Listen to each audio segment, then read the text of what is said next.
Hello and welcome. Good We morning. were chatting before this and we decided that it would be a good intro, so we're just going to start talking. So it was just the Taurus new moon, Yes. and Noelle did some stuff. What did you do? Yes. Last night I had some friends come over, all female friends, and we did a little Taurus new moon holistic hot girl shit party.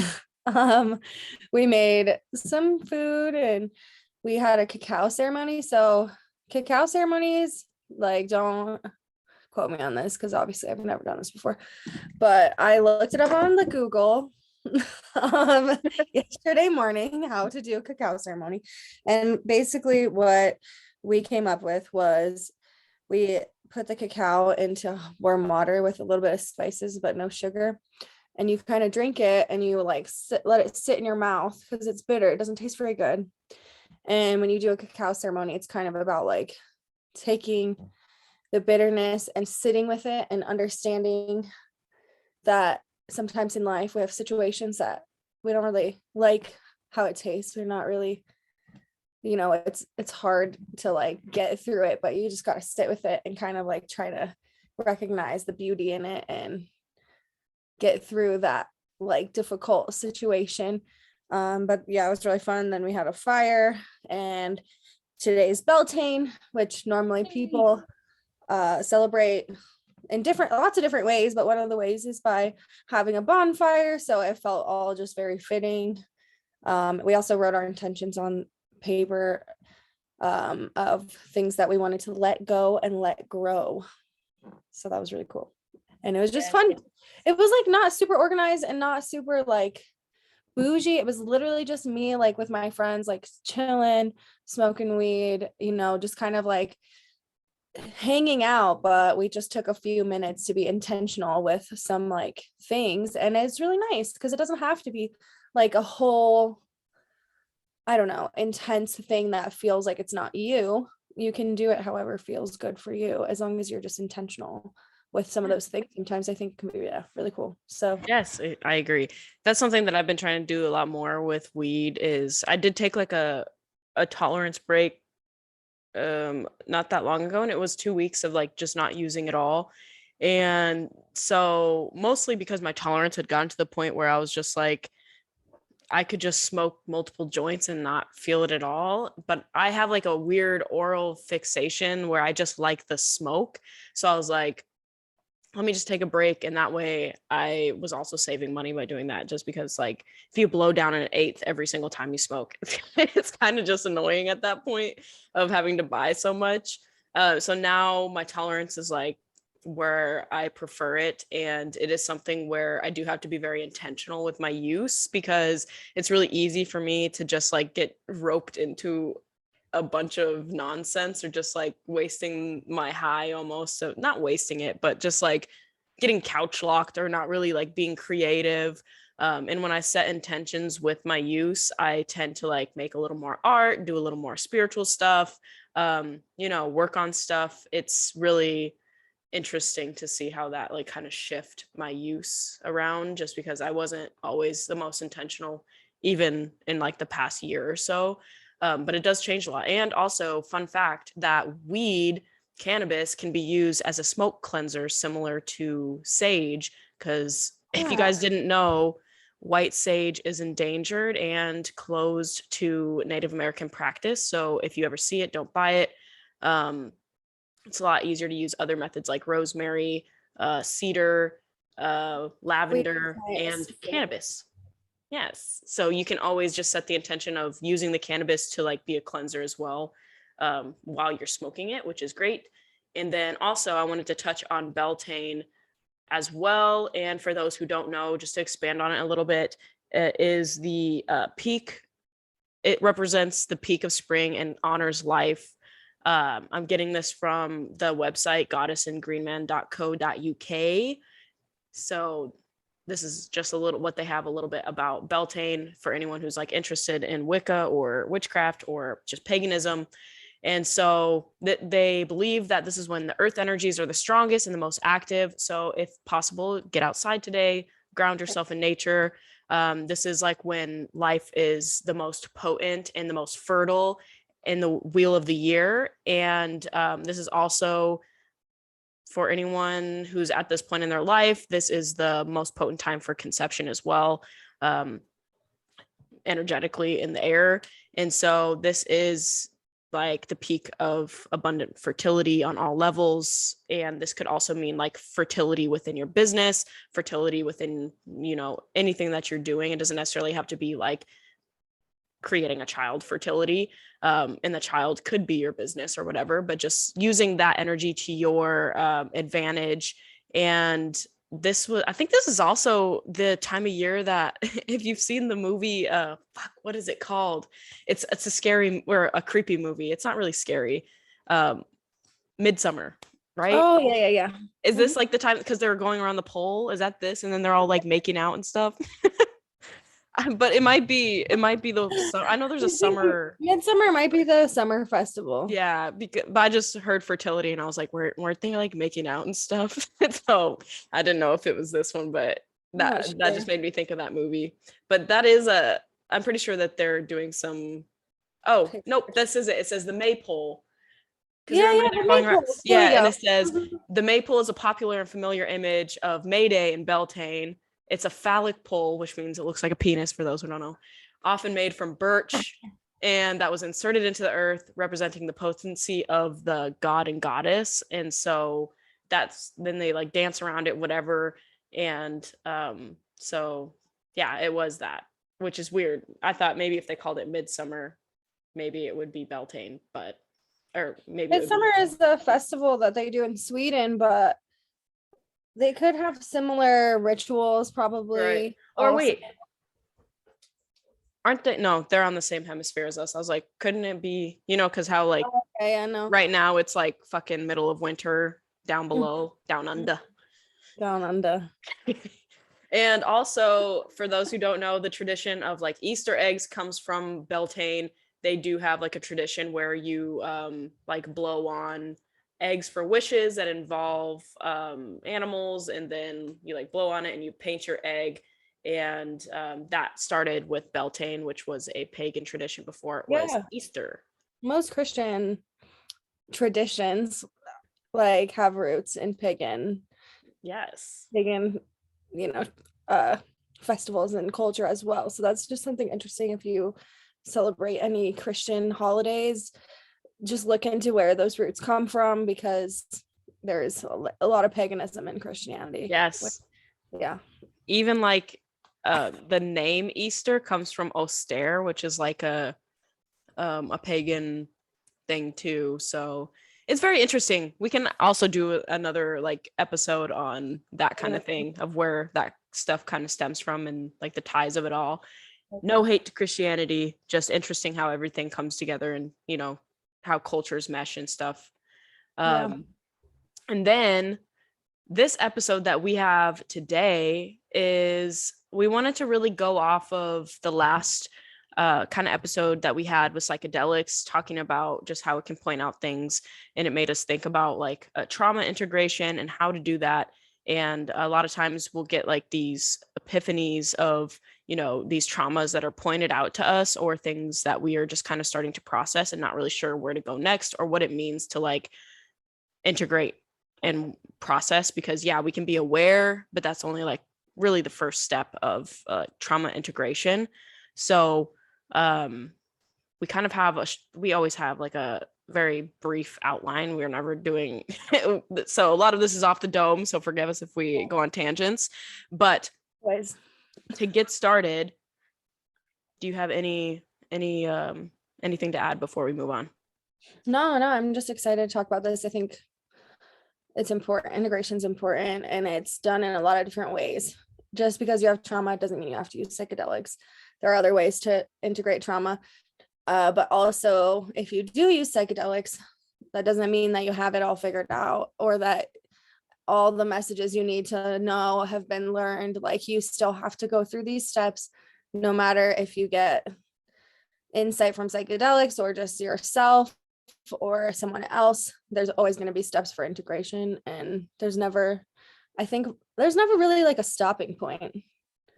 when it comes to integrating trauma and Mm-mm. lessons into your life. It's more like a circular situation. Right. And that's like I have my episode about shadow work where I talk about like what shadow work is, and that's pretty much the realization of where like the roots of the trauma that you have. And shadow work is something that's a lifelong, you're never done. You're never done with it. You're never done with like trauma integration. There's things that may not be like largely traumatic, you know, like a car accident or, you know, um anything like that, but that's just like a very odd, you know, trauma, but something that's not so touchy because I haven't given like a trigger warning yet. But I might as well just do that now. We may talk about sensitive subjects in this episode, so just be aware. Just anything. I know that we're just kind of going off the dome, but we may mention things that have happened to us that we have integrated. So I don't know where the episode's going to go, but I just wanted to give like a little trigger warning beforehand, just in case. Yeah, we're probably gonna talk about some trauma. Yeah, so just be aware of that. If you have any, probably, I don't even know what it would be about. For me, maybe self-harm, sexual assault, anything like that. So if you're sensitive to that, or you're not in a place to be you know, listening to that type of thing, definitely proceed with caution. Right. Yeah. Okay. And other than that, we'll start with just like the 4 steps of integration, and then we'll kind of like break down each one. So we'll start with number 1. The first step is acknowledgement. And this is pretty much means if you don't acknowledge or realize that you have a trauma or a trigger to assess or to work on, then You hit it's that end, baby. right. You gotta acknowledge. Right. You got to acknowledge it, and someone can point it out to you, and sometimes it won't process right away. And so you have to be the one that's ready to acknowledge it. Even if the acknowledgement, if psychedelics points it out to you or something, and you're not ready to acknowledge it within yourself, you'll just wash over it. You have to be ready. I think that's a huge thing of doing psychedelics, is sometimes you don't realize in the moment some of the things that you are like being shown, and it doesn't necessarily sit in until later when you're thinking about your experience or talking to your experience with someone, where you have these moments where you're like, oh, this is what I was supposed to get out of that, Right. or this is the issue that I'm dealing with. But also acknowledging yourself is not super easy. That's a really difficult thing for a lot of people, to acknowledge their faults and failures, and it takes time.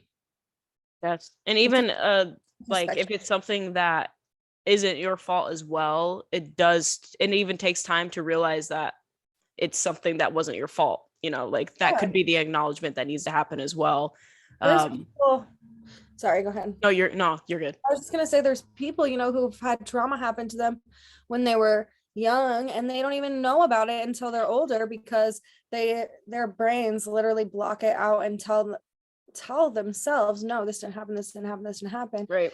Till they're 40 years old, and they have some realization for who knows what reason, whether somebody tells them or they have an experience that brings that out of them. But acknowledgement is not easy. Your brain will literally trick you into telling you that something didn't happen, or that you aren't doing something in a negative way to yourself. Right. And that kind of leads into the second one of the second step of trauma integration is safety. It is pretty much the idea you can't heal in the environment that broke you.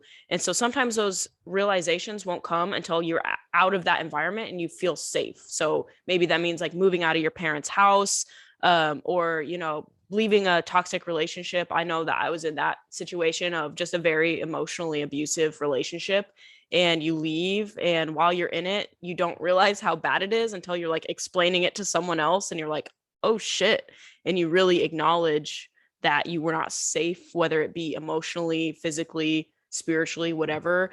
And if you're still in that environment, you can't necessarily fully acknowledge that it needs to change, or that that's something that's bad for you. It can even be something simple, more simple than a relationship, or like your parents or family. It could even be the people you surround yourself with, like your coworkers or your friends. I mean, your friends is a little bit more of a relationship, but until you set your boundaries to make yourself feel safe, you can't always be in a place where you can grow. You have to listen. That's, I think, yeah, listening to your intuition, listening to your body is really important when you're dealing with your traumas. And if you think that you might have trauma to deal with, you probably do. Most people, pretty much every single person has something that traumatically affects them. Right. Trauma is a sliding scale. So something Right. for me that's traumatic may or may not be traumatic for you, but if you feel like you should acknowledge something, then you got to take some steps, even if you don't know what that is yet, to make yourself feel safe. Mm-hmm. And even with the not sure, like with trauma being kind of subjective, is no different than like if you meet someone, for example, that grew up in a very poverty stricken area and they had to kind of struggle their whole life from a young age. They had to like provide for themselves when they were younger. Something that is painful for me growing up in a white suburban small town in South Dakota may not be painful for them. Like me, having to eat, this isn't like me in particular because I will eat whatever, but if someone thinks that it's like very difficult for them to eat like the same thing every single day because they don't have like the money right now to get what they want to eat or something, but then the next person could be like, well, I had to go like 3 days without eating because we didn't have any money at all, or my mom had to like shut the water off so that we could eat. So obviously their pain is going to be very different, or their trauma is going to be very different from what is traumatic for the person who grew up in a different area. That's kind of what she meant by that. If somebody, like,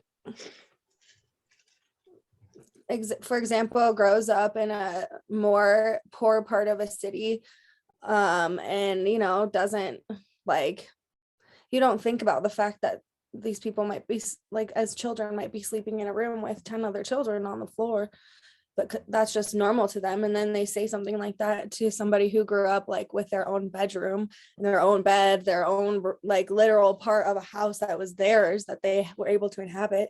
You don't think about the fact that somebody might have grown up literally sharing a bedroom with 10 other kids, some of whom like were their brothers and sisters and some of whom weren't. Foster care systems are so something I have no idea how that works.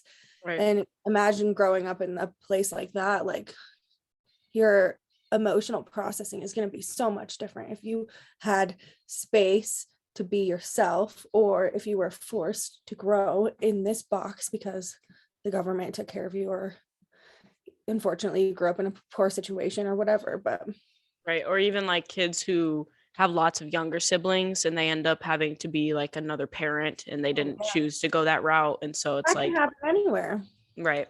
And so just knowing that trauma is subjective, and sometimes it can be something as simple as, for someone who grew up like me, my family did provide for me financially and they took care of me financially, but every interaction was like a business interaction. There was no emotional connection with my family at all. And so that was traumatic for me in a different way. Of it did very much impact my relationships and how I maneuvered with people, almost like yearning for some sort of affection and finding it in the wrong places, not necessarily having someone to talk to. And so it led to trauma, but they weren't like traumatic to me. I wasn't like physically abused or anything along those lines, but it was very much like I was an employee and they were my managers. I didn't really tell my parents I loved them or gave them a hug until like the last year. Was probably like the last couple years when I moved,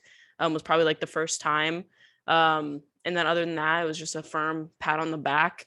And, that was kind of how it was for me. And so that's how the trauma integrated for myself, of realizing that I didn't really think that that wasn't normal until I was in college and I saw other people like crying because they missed their family. Right. They were crying because they missed their family. And I was like, yo, what is going on? And I realized that I was the one that had like the issue that I needed to be addressed. And so sometimes you don't really realize it until you get older because it's just so like normalized, or you don't feel like your trauma is trauma, because like I wasn't traumatized, but it just affected me so deeply emotionally and led me to do things that did traumatize me. I think it's also important to point out, like, just you going through and explaining a little bit of what trauma might look like. It might look like that. It might look very different. And it's something everyone has and needs to deal with. And it shouldn't be an excuse for behavior. You should understand what your trauma is, recognize it, take steps to integrate it. Like, that's why we're doing this episode, to give people tools, literally, because I think you can easily get into this mindset where I've been here 100%. I'll say I've been here, where you're like, oh, well, I have trauma. This is affecting me in this way. Poor me. I'm having these issues because I have trauma. If I just didn't have trauma, I wouldn't act like this. I wouldn't react like this. Right. But the thing is that you can't use having trauma as an excuse for whatever your reactions or actions are. And every single person is going to have trauma. Every single person is affected by that. And every single person needs to integrate that trauma in a healthy way so that they can process those emotions, so that they can be responsible for who they are. Ooh. Yes. That's like when you have those I have had an ex like this, maybe not everyone has, but or like you're in a friendship or relationship and they use the excuse of like, oh, well, I just act like this because when my grandma died, or like some ridiculous shit like that, you know what I mean?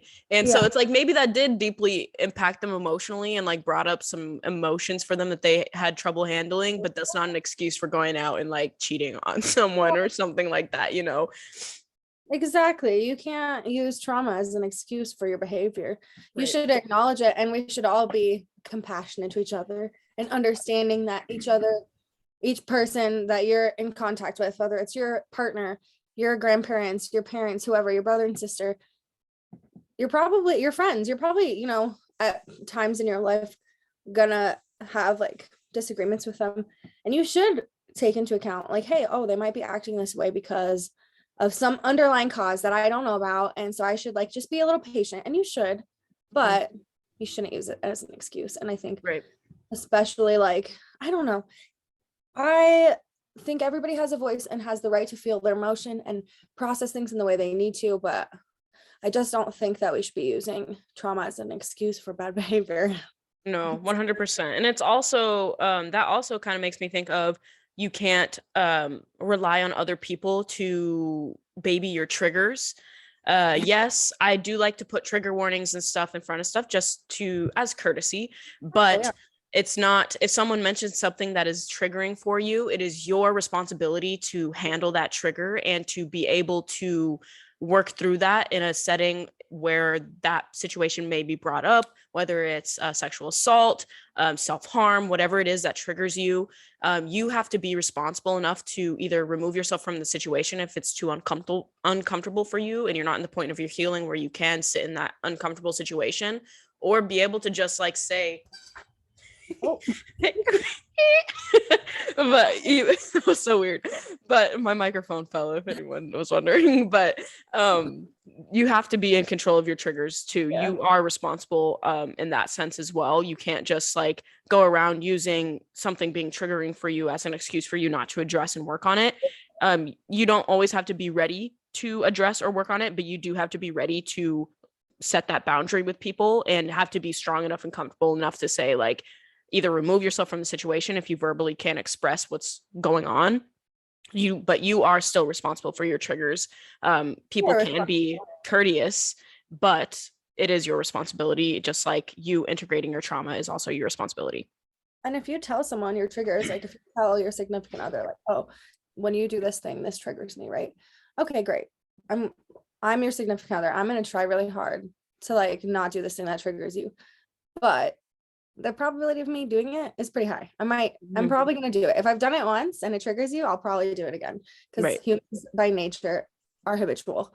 So it's your responsibility in that instance to, you understand, you communicate your trigger to your partner, great, but it's your responsibility to make sure that you communicated that trigger so you know what it is. So in that instance, when you feel triggered, you cannot say, why are you doing this thing? This is triggering me. You have to say to yourself, this person is doing this thing that is triggering me. Can I continue to be in this situation, or do I need to leave? Mhm. Literally, that's it. Yep. And if the thing is that I've learned about people trying to set boundaries, whether it be with triggers or whatever, is that's their attempt on continuing this connection with you. And so coming to a compromise together of like, okay, when this happens, how can I help you? Yeah, Or even acknowledging within yourself, instead of saying like, this person's doing this thing that's triggering me, like, why are they doing this? Think like, why am I reacting this way? Like, what is the root cause of this feeling? And what can I do I to react. communicate? Yes. What can I do to communicate with them that this is the reaction I'm having because of this? And maybe, well, obviously, if they care about you, they're going to like try to accommodate in any way that they can. And if it's something that they do, they can come in with some logic, because we're going to be in a very emotional state if we're being triggered. They can come in with some logic and say like, hey, I'm doing this because this, it's not because I'm trying to do this, I'm not trying to gaslight you, or I'm not trying to make you feel this way. I'm doing this because whatever the reason is, whatever the situation is, they can kind of tell you, and that can kind of like quell whatever feeling that you're having. And then you can maybe backtrack and address that trauma that is causing you to have that, visceral reaction, whatever it is. But that is your responsibility ultimately, and you can't just go around throwing blame on someone for triggering you, because it is your trigger, and it's not something that not everyone should have to adjust their learned behavior because of something that is impacting you. If they care about you, they'll be really careful about it. But ultimately, yes, you have to make that decision. Can I work through this, or should I leave? And this makes me think of, I'm sorry, we're getting off on a little tangent here, but I think this is important. It's all related. This book, I'm sure you've read it. It's called The Four Agreements. Yes. And like everybody should read this book. It's really short. It's literally less. It's like 100. It's a really easy read. It's really good too. Saying 100 pages maybe. But the agreements, just real quick, are be impeccable with your word. Don't take anything personally. Don't make assumptions, and always do your best. And it just, made me think of the second agreement, like don't take anything personally. If someone's triggering you, they're literally not doing it like most of the time. Sometimes there are situations, I will say, like abusive situations where people are intentionally triggering you to like act a certain way because they're trying to get an emotional reaction out of you. But most of the time, if you're communicating with someone you love and care about and loves and cares about you, they're not trying to trigger you. You are taking it personally in that situation because you're getting triggered. But when you take things personally, that's when you get upset. That's when you get let down by people. You have to know this person loves and cares about me. I know that. I love and care about myself. So in this situation, I'm going to act this way instead of this way because I know in the past I've done this and it's wrong. Right. Exactly. And that kind of goes into the third step is integration. And that's where, processing. Processing. And then it's integration. But the third step is processing. And that comes with that questioning yourself of, okay, why am I feeling this way? And I've mentioned this, and I can't remember where I've mentioned it in another episode, but I call it like the why though method of like, okay, I reacted this way. Why though? Okay. And then you get like the first answer that comes to your head, and you just keep asking why until you really just get to the root of it. And it works really well for me, especially if it's a situation where I'm not really sure why I'm reacting a certain way. It's like, okay, this situation makes me really uncomfortable. Why though? Oh, well, when I was in high school, this happened. And so now it just kind of like makes me, whatever. And so I just keep asking why until I understand where that first situation was, that first cause, that trigger to kind of like keep piling on itself. And that's something that has really worked for me for processing, or even just like processing in general can just be you after you get out of that toxic situation, whether it be household, family, whatever, and then you start to have those realizations of like, yo, this was really fucked up. That can be processing too, and processing can take as long as you need it to, because sometimes it's a situation where you need to be right. You haven't processed it, and so whether that be like remembering how things played out, realizing the impact that it had on the decisions you made after that, or just like mourning, mourning the things that you missed out on, mourning like the person that you could have been without that trauma. Just like it's that whole, it's like grieving. It's like you kind of go through the 5 stages of grief in that step. I think, yeah, processing is very also important. I don't know, just important to emphasize, like when you're processing trauma, you're not necessarily like overcoming it when you're Mhm. processing it. Processing it is before you start to, it's like if you're, a line graph, processing is like when you're like starting to come up on the up and up. Right. Integration is like when you're on the up and up and you're Right. like getting real near the top. You're like 3/4 to the top of the mountain. Processing is like you at the bottom of the mountain, this thing just happened, and you're like, okay, this thing just happened. And that's processing, is literally, okay, this happened to me. This is how it makes me feel. This is how it makes me react. Even though I don't want to react this way, this is how it makes me react. And even though I keep reacting this way, I know it's because of this thing. And maybe not necessarily having the tools to like be able to change that stuff, but just literally taking time, realizing, like you said, mourning, going through all of these emotions, all these feelings, um, being upset with yourself, being upset with another person if they were involved in your trauma, whatever it was. But processing is really, sometimes it's frustrating too, because it takes a while. Mhm. Sometimes it doesn't, but sometimes you're processing something from years and years ago that happened to you, and you're finally now processing it. And it's frustrating to be like, oh, why is this thing holding me back? But it's Mhm. also why it's important. If you don't acknowledge it, then in 10 years, that thing's still going to be there. That's 30 years old that you haven't dealt with. Right. And especially if it's something like, I'll give an example of something that I went through as well. Especially if it's something that you had to go through alone and you didn't tell anyone about. And for me, it was, I realized that when I was, it happened to me multiple times with multiple people, but I was groomed when I was younger. And those who don't know what that means, it's like an older man, like kind of almost like, I don't even know if it was a real relationship or if he was just like manipulating me or what, but pretty much like talked to me my whole childhood from when I was like, literally, this man talked to me from when I was like 12 until I was 18, just with the intention of like having sex with me. And he controlled a lot of things I did, like emotionally. I was in a very emotionally vulnerable place when I was like in middle school. And he always kept contact with me and always was like talking to me. And this also happened to me when I was like a teenager. Older men would like pretend, to like me or whatever, just to, make sexual advances.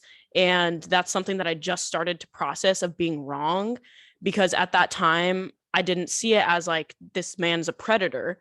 I saw it as like this person's genuinely interested in me, and then like after they get what they want, they stop talking to me. So I just saw it as like heartbreak, whatever. But as I got older, this is something that I just started to process like in the last year. And the thing that made me process it is someone posted a TikTok talking about like them having a realization that they were groomed, and then it like hit me like a wall. I was like, yo, wait. I was like, wait a minute. And so I just started to process the fact that I was like groomed by older men, because when I was 15 years old, this man that was like 22 years old was talking to me from the college in my hometown. And so it was like at that time I was like, okay, whatever. And then as I start to remember the events, I remembered just how fucked up it was. But at that time I didn't process it, because I like one of those things where I thought it was my fault, and I Yeah. wasn't comfortable with it at the time. But I just thought like, no one told me that like sexual assault could be that something that like you're afraid to say no. Yeah. And so that happened to me when I was like 15, 16. And like it was really, I didn't process it until recently. And that was just something that's like one of those things where I had to like have something pointed out to me and say like, hey. And it wasn't necessarily something that I felt like was traumatic, because at that time I didn't see it as being like groomed or him being a predator or whatever. But I also realized how fucked up it was to be like emotionally manipulated by someone that was obviously more emotionally intelligent than me. Yeah. And just like you don't realize those things. And so for me, it was a lot of confusion of like, how much did this really impact me, and like what decisions did this make me make that I may not have if I was like not in this situation. And just thinking about how emotionally damaged I was because of those men, that I didn't realize the impact it had on me until I hit this stage of my trauma processing, of like sitting here and thinking about it, and it being frustrating because I can't really have closure because there was no one else there to witness it for me to ask questions to, because it was something that like I didn't talk to my parents. I Exactly. kept it hidden from my friends, because I think a part of me knew that it wasn't right, because obviously I was like keeping it so hidden, but also I When think it you're was young, you just they don't understand like right. how to process what you need to tell other people, or like how things are going to impact you. Right. I don't know. Unfortunately, I think as a woman, it's just the amount of stories that women have of similar situations, of feeling like they were groomed when they were younger, whether it be by your friend's older brother or whoever, somebody, especially with the internet, like when we were growing up, the internet was so accessible to us, and it really wasn't like regulated in the way that it is now. Mm-hmm. I mean, I understand that children still have a lot of access to the internet and can pretty much do what they please, which is scary, honestly, Yeah, but it's fucking so terrifying. scary.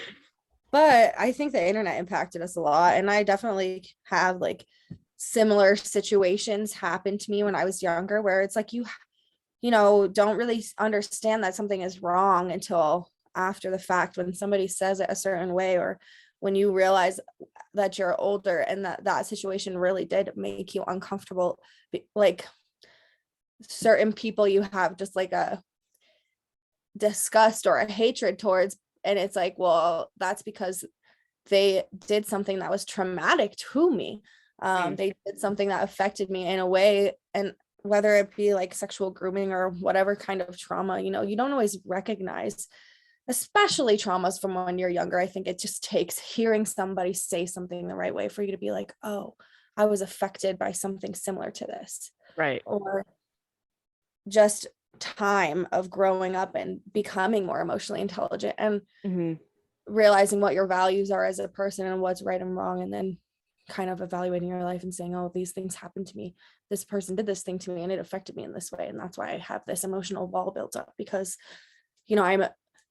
I feel unsupported, because when I was 17 years old, I moved out of my mom's house because we didn't agree with each other, or I feel you know lied to because when I was 18 years old, my boyfriend cheated on me, whatever it is. But Mm-hmm. Right. And like, or even for me, it would be like, oh, every man's interaction with me is they're trying to like it's trying to be sexual, instead of like believing like the genuine intention of people. And that was something that I had to like, and I feel like women feel like that anyways, but for me it's more like I don't see people as taking me seriously right off the bat, so I don't really like it. And that was something that impacted me, and it shouldn't have at that age, of just being like, oh, men are all pigs.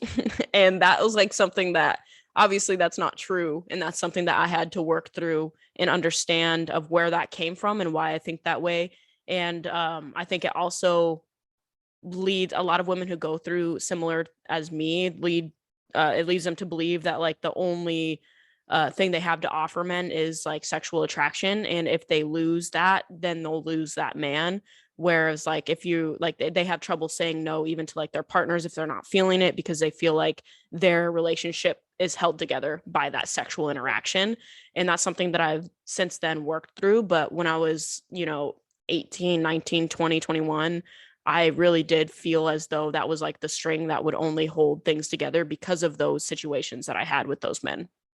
yeah, and I also think what it is hard, you really do, is I think because of media and because of all the stories we hear, as a woman, it's hard to trust that any man might be talking to you just for genuine connection and not for sexual reasons. Right. But also, all of us have had so many instances where we've been affected in those ways. But I think it's really important. There's men have a hard situation right now, I think, because of all the women coming out, telling their like stories, because it puts a layer of thing over all these men saying, oh, all men are going to do this to you. But you really do need to work through that trauma, because not all men are trying to hurt you or trying to have sex with you or be creepy to you. There are people who just sometimes have genuine connection, and you can learn a lot from men.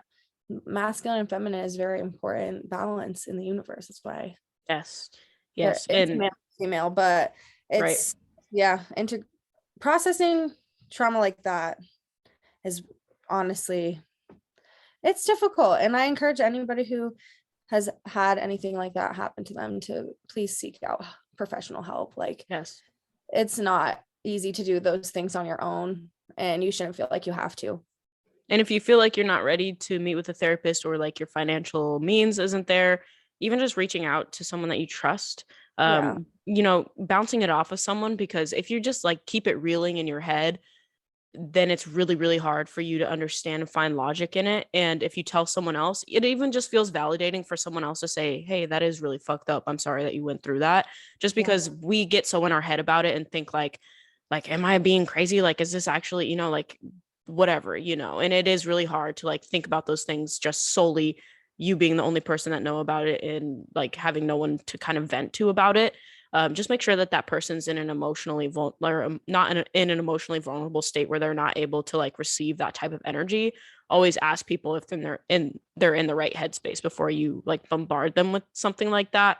Just That's because you never actually, know, because they may be in the same situation where they're like working through something like that and haven't told anyone. So always ask before you dump someone with some trauma. most definitely, yeah. Super important. Yes. Oh, Uh, also, that made me think, yes, us women are traumatized, but I realize that men are literally just as traumatized as us. They just express it way differently.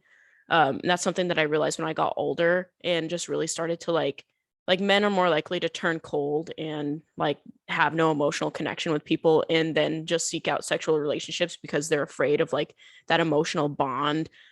So don't always see it as like they're just snakes or, cheaters or whatever. Doesn't mean you have to put up with it if someone is treating you in that way, but also understand that they're also very emotionally damaged. They just express it way differently than women do. yeah, and a male could be going through trauma and dealing with trauma or not dealing with trauma, and that might be why they're acting the way that they're acting. I think, yeah, you shouldn't deal with it if it's not what you deserve, which it isn't what you deserve if anyone's doing that to you. But also just realize, this life is about you, like realizing and working on yourself, loving yourself the most. If you love yourself the most, everything else is going to fall into place. And if somebody does something to hurt you, like I said, don't take it personally. It's not Right. about you. It's about them not dealing with the stuff that they need to deal with. Yeah. I always gently point it out and say like, hey, I think you act this way because this. That's just like a observation that I'm having, but I do not want to condone this behavior against me. So I'm going to have to say goodbye respectfully. Um, but sometimes they need someone to point it out and they may not realize it. And if it's someone you care about, if it's someone that really like dogged you out and you don't care, you don't Yeah. have to tell them. But if you feel like it's someone who genuinely is a good person and they like did something to hurt you, and just saying like, hey, for my own well-being, I can't continue to be in this situation because ABC, and I think that you have this kind of problem that you need to address within yourself, and I hope that you find healing and you find some grace within yourself to work on this, but I can't be here to help you anymore. Yeah. Try to Like you can put give them the boundaries. space to heal, but you don't have to be there. I think that's something that Noelle and I are similar in this way, where I feel like we both want to, even if it's to our own detriment, to help someone like heal. And we keep ourselves in potentially harmful situations to try to like help people along, whether it be a friendship or a relationship or whatever. Definitely do this shit. Yeah, we definitely do this shit. And so just like knowing when to remove yourself from a situation when it's no longer helping you, even if you know that you could help them. Someone has to decide that they want the help, and if you don't actively see them taking the advice that you're giving, it's not worth your energy.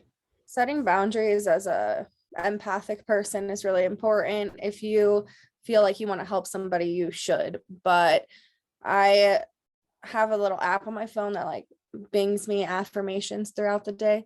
And the other day I was thinking about a situation with one of my friends, and I was like, I just wish this person, wouldn't do this because I don't think it's in their best interest. And I don't want to really get into details about it because it's just personal for that person. But then this little thing binged on my phone, and it was like, you are in charge of your happiness. Everyone else is in charge of their own happiness.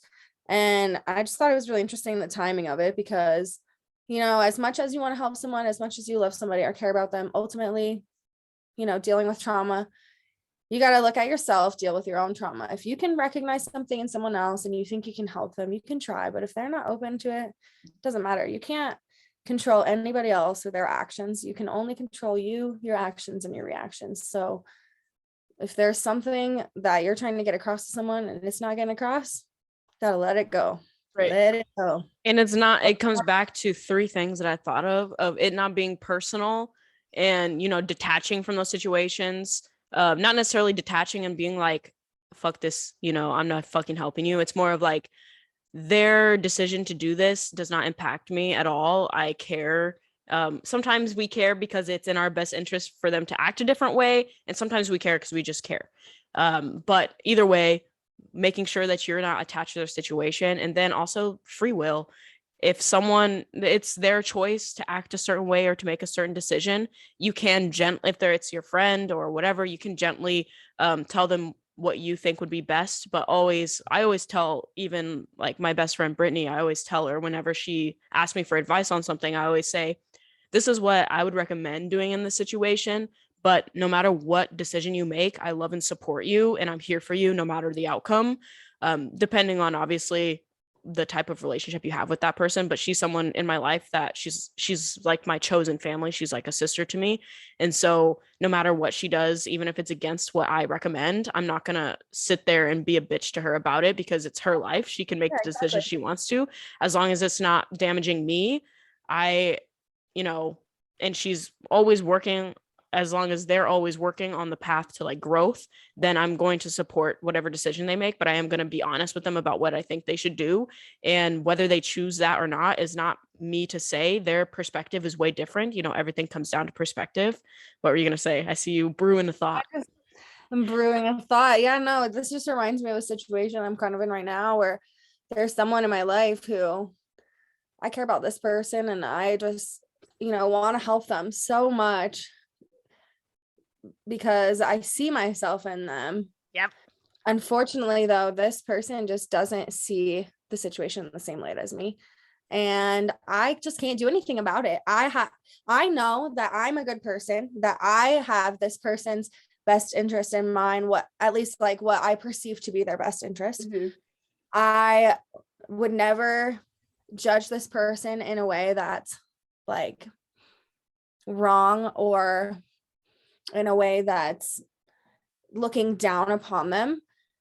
Unfortunately, we just, like, in this specific situation, I cannot get through to this person. So I just got to let it go, because even though, I can see like what they're going through with a clear view, they're not hurting me.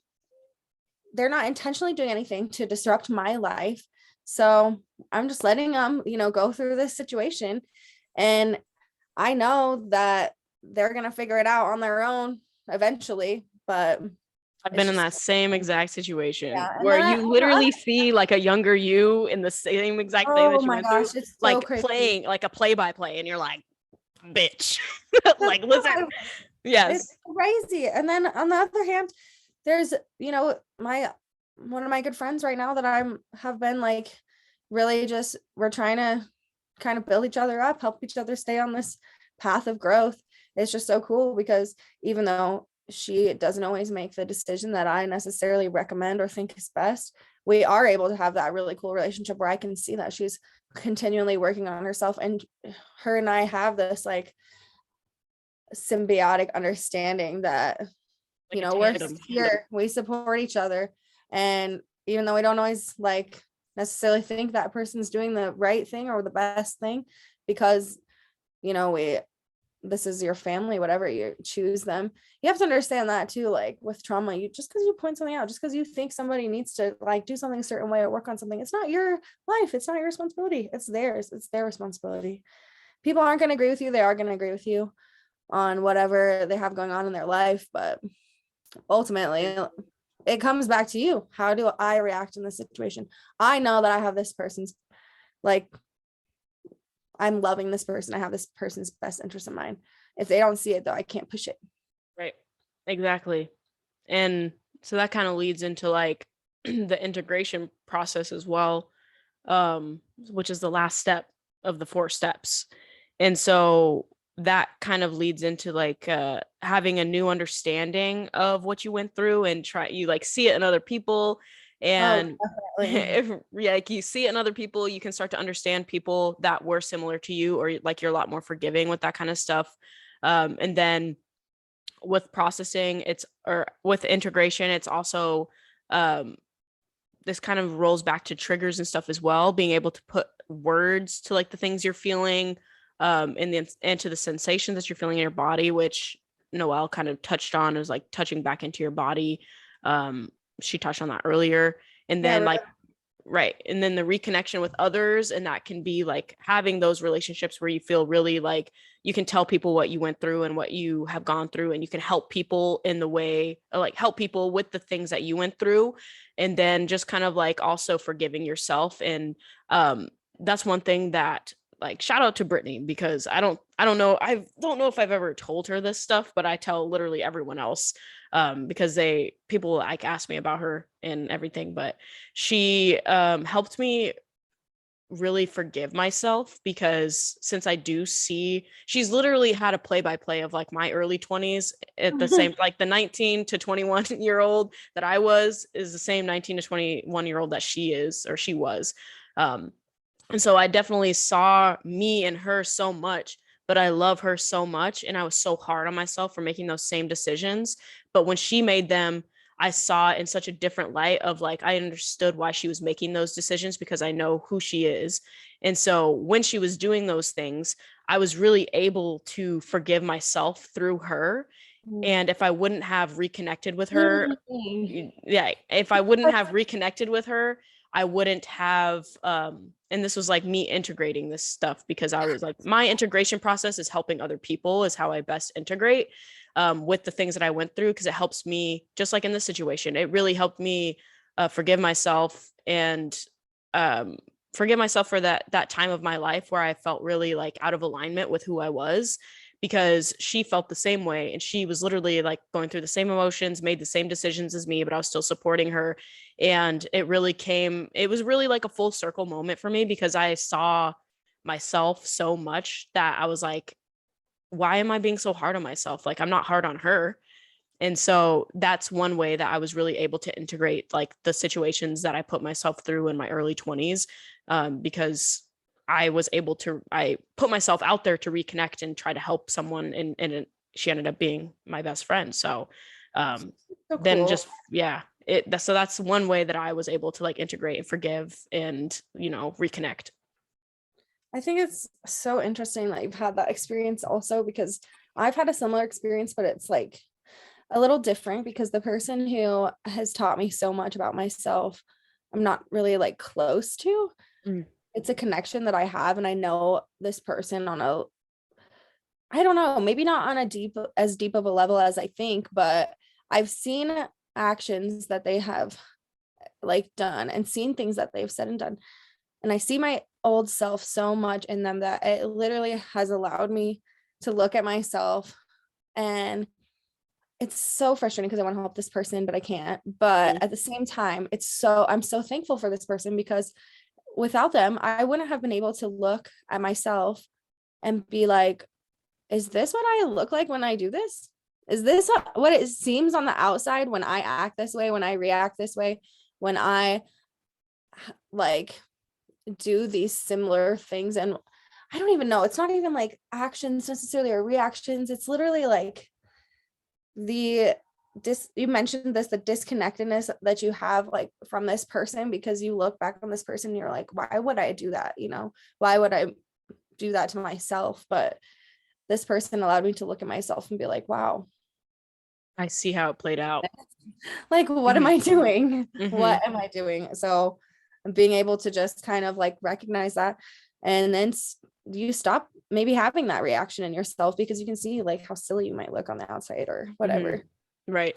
Definitely. It's so crazy how things like come full circle like that. And then, yeah, it is wild. And you can obviously, that's like if you reconnect with others, or like ways that you can reconcile with yourself, other ways of integration that don't have to necessarily involve other people, are, walking, journaling.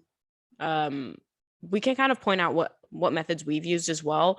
Personally, if I journal, it's more of like I write a prompt and I think about it. I don't really like physically write that much. Microdosing is like a natural antidepressant that I know Noelle and I have both experimented with. Microdosing is so impactful for me. Yeah, same. Definitely something like that you should do research on. And I think we talked about it a little bit in the last episode, but if anybody has questions about that. Then for me personally, I use Oracle and Tarot cards a lot, because the way that I can best describe it as like a psychological tool is similar to those images that psychologists will show people that are like the ink blots, where everyone sees like a different image in them. Mm-hmm. It's the same with like cards for me, where I'll pull cards and whatever it points out and whatever I see is like what I need to be thinking about at that time, or something that I need to like integrate or whatever. So it's like if I pull the Empress card, which is like the matriarch kind of symbol, I'll either think about, most of the time I think about like, okay, how can I get in touch with my femininity? What am I blocking from myself at this time? Like, am I giving myself enough self-love? Same where if I pull like I think it's one of the cup cards where he's like walking on a path. If I pull that card, I'm like, okay, what do I need to like look forward to? Or like, I have another deck that has like the chakras in them and everything. If I pull like the sacral chakra, be like, okay, what am I doing that's impacting like my confidence? It kind of can point things out to me in that manner and help integrate. Sorry to interrupt you. It's a little bit more disconnected. Right. Like it is you connecting with yourself, but it's not so overwhelming because you're not like sitting there like, how do I feel? What's going on? You kind of like have a direction, and it's random, and and you can pull any card from that deck. You have no idea what you're going to pull. So just be able to kind of like be like, okay, this is what I'm going to focus on today, because this randomly is what I pulled out of this deck. Is there some stuff that I need to address? Most likely, yeah, there probably is. There's probably always some type of emotional, energetic, something going on that you can address to help yourself feel more optimal, more in touch with yourself. So having like, Oracle cards or tarot to help you kind of just like give you direction. What do I need to focus on? Right. And that's like what the point of integration is, just finding who you are with knowing what that trauma is and how you can grow from it. So it doesn't necessarily have to be you have a solution right then and there. I think integration is a very slow process, and I don't know if anyone's ever 100% healed from everything that they have going on. Most of the time, in the average human being or the average, spiritual pursuit. But you just even having a deeper awareness and understanding of those things and those things that you need to work on and those things that are coming up for you, and constantly work on yourself. That is integration. You are whatever that means for you. It could mean like you go on your daily walk and you think about the things that you could do better. For me, it can be like something that I started doing literally when I lived in Denver and I first started struggling with mental health. Some of my integration process of like processing through some of those traumas was literally I would just go on a walk with my dog, and being able to just be focused on taking steps forward and not really being on my phone, not really talking to anybody, just being silent and going on walks really helped me. And that's still something that I do when I feel overwhelmed, when I feel chaotic, to ground myself, I just go on a walk. Kind of, it helps me think about stuff. Other people I know like to take showers. That can be really grounding for people if you're just like need a second. Yeah, showers or baths, whatever. Another thing, I mean, I also love like affirmations, and that's been something, I don't always say them out loud, but it's been something I've been working on. It's been something that's pretty powerful, I think. And I think everybody should try it if they feel interested in it, because when I first started saying affirmations, I literally could not speak them out loud about myself. And I think that that's really important. You know, your words impact you and your thoughts impact you, and you need to have positive things to say and think about yourself. You are an amazing person. You should think highly of yourself. And if you can't say those things out loud, you need to work on that. Right. You need to be able to say, Yeah. I am important. I am loved. Yes. I am worth I am beautiful. that I want. I am beautiful. And look at yourself while you say that, and say it out loud without wavering, without your voice, you know, being wavy. You need to say it loud and proud. Right. What you are. Another thing that helps me a lot, and this is just like more of a, I don't know if it's like something that it's sensory pleasing, but carrying crystals with me and just like being involved in that metaphysical part of integration is interesting. Like I have this necklace on right now, actually. It's Shugite, I believe. And I was going through just like a really interesting emotional time earlier this spring. And there was a woman who gave this to me, one of my friends. And I mean, we're friends, like we hadn't spent that much time together, but she literally gave this to me. She said, I felt like that I needed to wear this today. I haven't touched it in months. And we randomly were hanging out. We really don't hang out very often. And I was kind of talking to her about what I was going through. And she said, I think you need to have this. It sounds like that's why I was supposed to wear it today. And it's just so interesting because now I wear this and it literally like grounds it feels like this stone took whatever energy that day and just was able to ground me. And when I put it on, I feel grounded. I feel, centered. And I think if there's things like that you can do, whether it's wearing necklaces that are crystals or carrying them in your pocket, or even just going outside and putting your feet in the grass, there's a lot of things that don't have to be you speaking out loud what's going on, or necessarily even writing down what's going on. Sometimes you just need to move your body. You just need to listen to inside. Okay, I need sunshine. I need to go lay in the grass. Or just that goes to intuition too. If you feel like, man, it would be really nice to go lay in the grass right now, fucking do that shit, because it's like that's those little intuitive pushes that are like, this is gonna help you heal. Like haven't rode my bike in 10 years and I really feel like going on a bike ride right now. Go on that bike ride. Right exactly. Those are like intuitive pushes that our body is so much more knowledgeable about what we need than we think. And we're actually probably going to do a whole episode on like somatics. Ending to this show. Yes. So we're probably going to talk about a couple things like Reiki, the emotion code, which is something really interesting that Noelle has been touching into, and then somatics and that kind of thing, to also just kind of just leads from this episode, integration into just more means of integration. And we can even just do full episodes on kind of like the integration things that we touched on, walking, meditation, journaling. We can group a bunch of them together just so it's not like 15-minute episodes. We can go a little deeper in. I think that'd be awesome. Right, of like different methods and stuff, just because we can mention that, but there's so many resources out there that sometimes it's easy just to have everything in one spot. So we can kind of touch on different methods and like have a couple things that you could do for each method, just because there might be one that really resonates with you, especially with, we'll probably just do somatics on the next episode, which will be probably like yoga, Reiki, emotion code, anything that really involves getting back into the body, because we had a conversation on Friday, Noelle and I, and she said that we forget how important it is as spiritual people who are always like heads up in the clouds and stuff to come back to our bodies.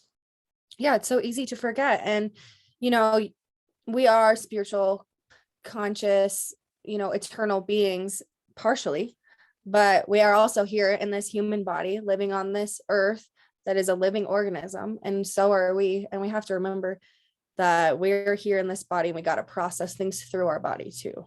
So Yes. I'm super excited to talk about emotion code. It's going to be a really cool. Yes. Cool She'll probably cover emotion code because that's something she'll bring all of that to the table. She's the expert in this, in our duo here on not that. an expert, but definitely have More had of an expert than me. I was gonna say, I've had some exposure to it and it's been really cool. Also, maybe, I don't know, maybe I'll try to talk to Savannah and see if she would maybe want to say a couple words too. Yeah, definitely. Or something. That'd be perfect. And then I'm Reiki certified, so I'll talk about Reiki, which is really, really similar to the emotion code, just more silent. That's about it. But they're both that can be done like over distance and whatever. So we'll both bring to the table just some information on both, so we don't have to like stretch our resources and both kind of like look up both topics. Yeah, and then somatics in general, I think I am not super familiar with some of the other somatic therapies, but we can definitely, mention some of that stuff for you guys. Right. We'll find the resources that we would use if we were going to look deeper into it, and kind of just come to you guys with the objective point of view, since we don't really have like I have experience with Reiki. She has experience with emotion code. As far as any other somatic practices, we'll bring what we can find and what we know, resources from other creators that we really enjoy, and then maybe that'll get one of you guys to really look into it deeper if it's something that resonates, or if there's something that really interests you guys, we can always dive deeper on another episode. Just always let us know. But other than that, do you have any final words?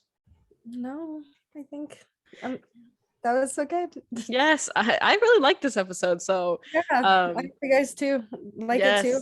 It's been fun to talk about this stuff, and it feels like it flows well. So yeah, I agree. But other than that, happy Beltane, everyone. Happy Beltane. Happy May Day. We will see you probably. Night, so oh yes, and there was an eclipse. So cleanse, write anything that you're looking to manifest, anything that you're looking to like bring into fruition, especially with the peak of spring. It's the most fertile right now. There's lots of really good energy in the air, really powerful energy. So be very, very intentional. But thank you for tuning in, and we will talk to you. We will talk to you next week. All right. Bye. Bye.